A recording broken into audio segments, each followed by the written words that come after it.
ಬಳ್ಳಾರಿ ಜಿಲ್ಲೆಯಲ್ಲಿ ಬಾಣಂತಿಯರ ಸಾವುಗಳ ಕುರಿತಂತೆ ಆರೋಗ್ಯ ಮತ್ತು ಕುಟುಂಬ ಕಲ್ಯಾಣ ಸಚಿವ ದಿನೇಶ್ ಗುಂಡೂರಾವ್ ಬೆಂಗಳೂರಿನ ವಿಕಾಸಸೌಧದಲ್ಲಿಂದು ಹಿರಿಯ ಅಧಿಕಾರಿಗಳೊಂದಿಗೆ ಸಮಾಲೋಚನೆ ನಡೆಸಿದರು. ಆರೋಗ್ಯ ಇಲಾಖೆಯ ಹಿರಿಯ ಅಧಿಕಾರಿಗಳು, ತಜ್ಞ ವೈದ್ಯರು ಸಭೆಯಲ್ಲಿ ಭಾಗವಹಿಸಿದ್ದರು.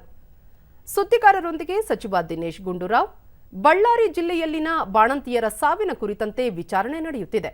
ಮುಂಜಾಗ್ರತಾ ಕ್ರಮವಾಗಿ ರಾಜ್ಯ ಸರ್ಕಾರಿ ಆಸ್ಪತ್ರೆಗಳಲ್ಲಿ ಐವಿ ರಿಂಗರ್ ಲ್ಯಾಕ್ವೆಟ್ ಬಳಕೆಯನ್ನು ತಡೆಹಿಡಿಯಲಾಗಿದೆ ಎಂದು ತಿಳಿಸಿದರು. ಬಾಣಂತಿಯರ ಸಾವಿನ ಪ್ರಕರಣದಲ್ಲಿ ಐವಿ ದ್ರಾವಣದ ಬಗ್ಗೆ ಅನುಮಾನಗಳು ವ್ಯಕ್ತವಾಗಿವೆ. ರಿಂಗರ್ ಲ್ಯಾಕ್ವೆಟ್ ಗ್ಲೂಕೋಸ್ ಅನ್ನು ಹಿಂದಿನಿಂದಲೂ ಆಸ್ಪತ್ರೆಗಳಲ್ಲಿ ಬಳಕೆ ಮಾಡಲಾಗುತ್ತಿತ್ತು. ಈ ಬಾರಿಯೂ ಅದನ್ನು ಔಷಧ ಸರಬರಾಜು ನಿಗಮಕ್ಕೆ ಪೂರೈಕೆ ಮಾಡಲಾಗಿದೆ. ಇದರಲ್ಲಿ 2 ಬ್ಯಾಚ್ಗಳ ಬಗ್ಗೆ ಅನುಮಾನ ವ್ಯಕ್ತವಾದ ಹಿನ್ನೆಲೆಯಲ್ಲಿ ತಡೆ ಹಿಡಿಯಲಾಗಿದೆ ಎಂದರು. ಬಳ್ಳಾರಿ ಆಸ್ಪತ್ರೆಯಲ್ಲಿ ಬಳಕೆ ಮಾಡಲಾದ ದ್ರಾವಣವನ್ನು ಅನರೋಬಿಕ್ ಪರೀಕ್ಷೆಗೆ ಒಳಪಡಿಸುವ ಮೂಲಕ ದ್ರಾವಣದ ಗುಣಮಟ್ಟದ ಬಗ್ಗೆ ಖಚಿತ ವರದಿ ಪಡೆದುಕೊಳ್ಳಲಾಗುವುದು ಎಂದು ತಿಳಿಸಿದರು.